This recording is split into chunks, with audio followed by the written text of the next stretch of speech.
आज हम देखेंगे साइंस फिक्शन मूवी ड्यूस। तो फिल्म की शुरुआत भविष्य से होती है जहां पृथ्वी की 21 बिलियन की आबादी ने पूरे ग्रह को विनाश के कगार पर ला दिया है। जैसे कि प्राकृतिक आपदाओं की कमी नहीं थी कि एक दिन मंगल ग्रह के पास कहीं से एक विशाल काला गोला दिखाई दिया। इसकी जांच के लिए तुरंत 6 अंतरिक्ष यात्रियों की एक टीम को एचलिस नामक अंतरिक्ष यान से भेजा गया। 8 महीनों तक उन्होंने क्रायोजेनिक तरीके से सोते हुए सफर किया। जहाज पर मुख्य अंतरिक्ष यात्री और वैज्ञानिक काला अपना अधिकांश समय अपनी बेटी और उसकी मां के बारे में सपने देखने में बिताती हैं, जिनकी 2 साल पहले एक कार दुर्घटना में मृत्यु हो गई थी। जब गोले तक पहुंचने के लिए केवल 8 घंटे बचे थे तो सभी को जगाया जाता है। जब वो तैयारी करने लगते हैं, काला सी रूबेन नाम के एक क्रू मेंबर को देखती है जो काफी घबराया हुआ दिख रहा था। वो पहली बार क्रायोस्लीप में सोया था, इसलिए काला ने उसे आराम करने को कहा, लेकिन वो एक व्लॉगर है और अपने फॉलोअर्स के लिए अपने अनुभव को रिकॉर्ड करना चाहता है। इसके बाद काला कंट्रोल रूम में जहाज के कमांडर सेंट पॉल से मिलती है। वो गोले को स्कैन करके उसे जानने की कोशिश करते हैं, लेकिन जहाज का एआई कोई डेटा या जानकारी इकट्ठा करने में नाकाम होता है। काला सोचती है कि उन्हें वापस जाना चाहिए, लेकिन कमांडर किसी भी तरह अपना मिशन खत्म करना चाहता है। इस बीच जानकारी की कमी के कारण रूबेन परेशान हो जाता है। इसके बाद सभी ने इस ऑपरेशन प्रोग्राम के हेड वेंस को संपर्क किया। वो उन्हें बताता है कि पृथ्वी पर लोग रहस्य के जवाब का बेसब्री से इंतजार कर रहे हैं।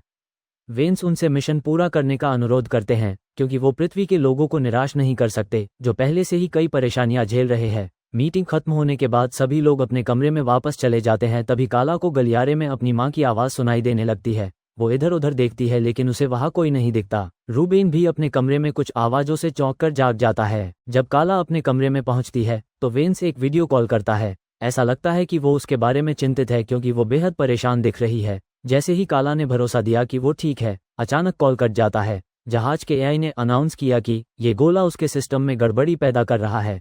इससे काला परेशान हो जाती है, इसलिए वो डेक की ओर भागती है और देखती है कि रहस्यमयी गोला जहाज पर तेज रोशनी छोड़ रहा है। टीम के बाकी सदस्य भी मौके पर पहुंचते हैं और हैरान होकर देखते हैं। इस बीच ताज ने बताया कि लाइट जहाज को ये दिखाने का एक तरीका है कि उसे कहां जाना है। जैसे जैसे अकिलिस करीब आता जाता है, एआई गोले से आने वाले आवाजों को पकड़ लेता है। काला तुरंत दूसरों के साथ इसकी छानबीन करती है और एक संदेश को डिकोड करती है, जिसमें बार बार ड्यूस शब्द का जिक्र है, जो लैटिन शब्द है मतलब गॉड। रूबेन इससे परेशान हो जाता है और क्रू को वापस लौटने के लिए कहता है। काला भी सोचती है कि उन्हें मिशन रोक देना चाहिए और कम्युनिकेशन डिवाइस को ठीक होने तक इंतजार करना चाहिए, लेकिन पॉल ने आगे बढ़ने का फैसला किया। बाद में क्रू ने रूबेन को रोता हुआ देखा। वो अभी भी घबरा रहा है और कहता है कि लाइट गॉड द्वारा भेजी गई एक सजा है। वो इस बात पर जोर देता है कि वो ये सब अपने दिमाग में किसी प्रकार की दिव्य आवाज के कारण जानता है। रूबेन ने जाने से पहले मिशन को फिर से रद्द करने के लिए कहा। इसके बाद क्रू अपने थ्योरीज पर चर्चा करता है और उल्फ नाम का एक हट्टा कट्टा पहलवान सोचता है कि ये पता लगाना उनका फर्ज है कि गोला क्या है। उसने आगे कहा कि अगर ये कोई एलियन कर रहा है तो वो इसे आसानी से उड़ा सकते हैं। लेकिन पॉल, जो सीसीटीवी कैमरों के जरिए बातचीत सुन रहा है, उन्हें ऐसा कुछ करने से मना करता है। जब जहाज गोले के पास पहुंचने वाला होता है तो काला और रूबेन दोनों को फिर से आवाजें सुनाई देने लगती हैं। ओल्फ फिर काला को अपने कमरे में ले जाता है और वो अपने अनुभवों के बारे में बताती है। उसने खुलासा किया कि उस भयानक कार दुर्घटना के बाद से उसे सिरदर्द हो रहा है, लेकिन आवाज़ों के बारे में कुछ बात नहीं करती। बातचीत के बीच में टैज आ जाती है, जो उन्हें बताती है कि रूबेन गायब है। अपनी सेहत के बारे में परेशान ना होते हुए काला उसे ढूंढने बाकी क्रू के साथ शामिल हो जाती है। वो जल्दी मिले इस खातिर टीम अलग हो जाती है और टैच कार्गो बे की जांच करने जाती है। जल्द ही उसे एक भयानक दृश्य देखने मिलता है।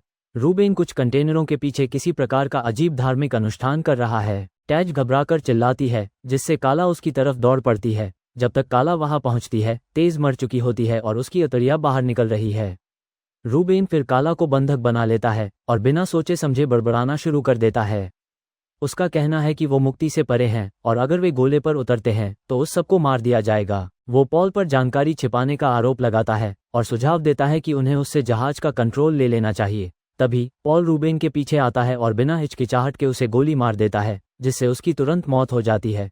फिर वो उल्फ को 2 बॉडी बैग लाने के लिए कहता है, पर पॉल 2 क्रू मेंबर्स को खोने के बावजूद शांत नजर आता है। लेकिन काला इस मामले को ऐसे ही भूलना नहीं चाहती। वो पॉल से बात करती है और उसे अपने साथी क्रू मेंबर की मौत के बारे में उसकी खामोशी की वजह पूछती है। हालांकि पॉल उसे याद दिलाता है कि उन्हें एक मिशन पूरा करना है और वो चला जाता है। उल्फ ने शवों को बॉडी बैग के बजाय उनके हाइबरनेशन चैम्बर्स में रखने का फैसला किया। लैंडिंग के लिए केवल 3 घंटे बचे हैं। क्रू मेंबर्स आसानी से गोले पर उतरने के लिए एक छोटे जहाज का उपयोग करते हैं। काला को गोले पर किसी प्रकार का स्ट्रक्चर दिखाई देता है, लेकिन वो पूरी तरह से समझ नहीं पाती है कि वो क्या है। जब जहाज उस गोले पर उतरता है तो कम्युनिकेशन फिर से काम करना शुरू कर देता है और क्रू मेंबर्स को वैन संपर्क करता है। वो उन्हें जानकारी देता है कि उस गोले की तरह 10,000 गोले पृथ्वी पर दिखाई दे रहे हैं। वेंस को यकीन है कि इस घटना के पीछे वो गोला है और वो चाहता है कि क्रू जल्द से जल्द रहस्य को सुलझाए। इसके बाद 3 सदस्य उल्फ, काला और मैकेनिक शॉन सूट पहनते हैं और जहाज छोड़ देते हैं, जबकि पॉल उन्हें कैमरे पर देखता है। गोले पर हर तरफ अंधेरा है, इसलिए तीनों दूर तक नहीं देख सकते। काला ने सतह को स्कैन किया और जानकारी दी कि गोला एक ऐसे तत्व से बना है जिसे अभी तक पृथ्वी पर खोजा नहीं जा सका है। फिर वो सावधानी से उस ढांचे के पास पहुंचते हैं जिसे काला ने पहले देखा था और जल्द ही उन्हें एहसास हुआ कि यह किसी प्रकार का दरवाजा है। अचानक गेट के अंदर एक चमकदार रोशनी चमकने लगती है और क्रू को एक अजीब शोर सुनाई देता है, जबकि अंतरिक्ष में ये संभव नहीं है। पॉल, जो जहाज से सब देख रहा है, उसे उस लाइट से रेडियो सिग्नल मिलते हैं। ये और भी ज्यादा चमकने लगता है और गेट के बीच में एक महिला दिखाई देती है। वो बिना समय बर्बाद किए अपने दिमाग से संदेश भेजना शुरू कर देती है और जहाज का एआई क्रू के लिए वो ट्रांसलेट करता है। इससे पता चलता है कि ये जो अभी अभी प्रकट हुई है विश्व निर्माता की ओर से बोलने का दावा करती है। अचानक महिला की परछाई काला की मां में बदल जाती है और उसके पास चेतावनी के साथ साथ इंसानों के लिए विकल्प भी है। जो इंसान पृथ्वी पर इस दरवाजे से प्रवेश करते हैं तो उन्हें शांति मिलेगी, लेकिन जो लोग ऐसा नहीं करते हैं वो तब मर जाएंगे जब गोला आखिर में पृथ्वी से टकराएगा।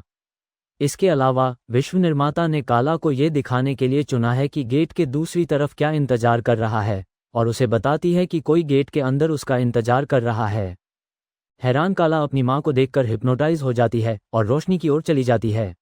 फिर उसे पहले कार दुर्घटना के बारे में याद आता है। आंखें खोलने पर वो एक शहर को देखती है। आश्चर्य की बात यह है कि दुर्घटना के दौरान उसे जो घाव लगा वो आज भी उसके सिर पर ताज़ा है। तभी काला अपनी बेटी को पास में देखती है और अपने बच्चे की ओर दौड़ने से खुद को रोक नहीं पाती है। लेकिन इससे पहले कि वो फिर से मिल पाते, काला को होश आता है और खुद को जहाज पर पाती है। उल्फ बताता है कि जब वो गेट से बाहर आई थी तो मुश्किल से खड़ी हो पा रही थी, इसलिए वो उसे जहाज पर वापस ले आया। दुर्भाग्य से शॉन ढांचे के पास गिर गया और जहाज पर वापस नहीं आ सका। उनकी बातचीत के बीच वेंस का कॉल आता है, जो सब कुछ जानना चाहता है। काला उसे सुनहरे शहर के बारे में बताती है, लेकिन अपने परिवार को देखने का जिक्र नहीं करती। कॉल खत्म होने के बाद काला ने शॉन की मौत के बारे में पूछा, जिस पर उल्फ ने जवाब दिया कि उसका सूट फट गया था। वो इस बात को मानने से इनकार करती है, लेकिन कुछ समय के लिए चुप रहना पसंद करती है। कुछ ही समय बाद काला और उल्फ एक गलियारे में पहुंचते हैं जहां कोई सुरक्षा कैमरे नहीं हैं। वो पूछता है कि उसने गेट के अंदर क्या देखा। काला उसे अपने परिवार के बारे में बताती है। काला ये भी बताती है कि उसे वेंस और पॉल पर भरोसा नहीं है, क्योंकि ऐसा लगता है जैसे वो कुछ छिपा रहे हैं। कुछ देर बाद उल्फ डेक पर लौटता है और पॉल के साथ बातचीत करता है। पॉल ने उससे पूछा कि जब वो और काला कैमरे की पहुंच से बाहर थे तो क्या हुआ। हालांकि वो कहता है कि उसने कुछ भी नया नहीं बताया। जब जहाज गोले की कक्षा से बाहर हो जाता है तो एआई घोषणा करता है कि क्रू को 1 घंटे में हाइबरनेट के लिए तैयार होना है। फिर काला एक चाकू पकड़ती है और पॉड में शॉन के शरीर की जांच करने जाती है। जैसा कि उसे शक था, उसका सूट बिल्कुल ठीक लग रहा है और उसमें फटने का कोई निशान नहीं है। गुस्सैल काला फिर पॉल के कमरे में घुस जाती है और सुराग खोजने के लिए अंदर चली जाती है। पॉल सीसीटीवी कैमरे पर यह देख लेता है और उल्फ को उसे मारने के लिए भेजता है। इस बीच काला को एक बंदूक और कुछ फाइलें मिलती हैं जो काफी गुप्त होती हैं, लेकिन इससे पहले कि वो उन्हें पढ़ पाती, उल्फ कमरे के बाहर पहुंच जाता है। हताश काला बंदूक निकालती है और उसे कुछ ना करने की धमकी देती है। फिर वो जल्दी से फाइलों को खंगालती है और उसे पता चलता है कि उल्फ एक पूर्व सैनिक है, लेकिन बाद में वो बताता है कि उसने अतीत में अपना पेशा छोड़ दिया है और कसम खाता है कि वो इस गोले के बारे में कुछ भी नहीं जानता है। इसके बाद काला उसे मुख्य डेक पर वापस जाने के लिए मजबूर करती है, जहां वो पॉल पर बंदूक तान देती है। कैप्टन का दावा है कि उसके खिलाफ विद्रोह करने पर मौत की सजा दी जा सकती है, लेकिन काला ने जवाबी कार्रवाई करते हुए खुलासा किया कि शॉन की मौत बंदूक की गोली से हुई थी। वो सोचती है कि उल्फ ने ऐसा नहीं किया क्योंकि वो एक हिटमैन हुआ करता था। सौभाग्य से उसी पल वेंस का कॉल आता है। वो वादा करता है कि वो बुरा आदमी नहीं है और दावा करता है कि सभी साइंटिस्ट मानते हैं कि काला ने सचमुच स्वर्ग देखा था। उन्होंने ये भी खुलासा किया कि उन्होंने पहले भी गोले की तस्वीरें प्रसारित की थीं। उस वीडियो को देखने के बाद पृथ्वी पर अरबों लोग ग्रह छोड़ने के लिए बेताब सड़कों पर इकट्ठा हो गए हैं। ये जानकारी काला को सदमे में डाल देती है, तभी पॉल उस पर कूद पड़ता है। थोड़ी सी झड़प के बाद काला पॉल के सीने में गोली मारने में सफल हो जाती है, जिससे उसकी तुरंत मौत हो जाती है। वो भी घायल हो गई है और उसके पेट से खून बह रहा है। फिर भी काला उल्फ पर बंदूक तानती है, जो मानता है कि उसी ने शॉन को मारा है। वो शॉन को मारना नहीं चाहता था, पर शॉन को उस पर शक हो रहा था, इसलिए उसे मारा। लेकिन वो उसे मारना नहीं चाहता क्योंकि वो भी गोले के बारे में और उसने जो देखा उसकी सच्चाई जानना चाहता है। काला, जो जख्मी है, उल्फ पर भरोसा करने का फैसला करती है और उसे अपने घाव पर पट्टी बांधने देती है। थोड़ी देर बाद वो काफ़ी बेहतर महसूस करती है। वो कहती हैं कि वो उस गोले पर वापस जाना चाहती हैं। ये लगभग नामुमकिन है क्योंकि वेन्स जहाज के एआई को कंट्रोल करता है, जो तय करता है कि जहाज कहाँ जाएगा। उल्फ ने खुलासा किया कि उसके पास एआई को ओवरराइड करने के लिए कोड है, लेकिन ऐसा करने के लिए उन्हें जहाज से बहुत अधिक वजन कम करना होगा। वो मेन इंजन खोदेंगे और पृथ्वी पर वापस जाने में उन्हें 5 साल से ज़्यादा का समय लगेगा। ये सुनकर काला ने सारी उम्मीद खो दी, लेकिन उल्फ कहता है कि उसके पास एक और प्लान है। कुछ ही समय बाद काला डेक पर लौटती है और वेन्स को एक बार फिर कॉल करती है।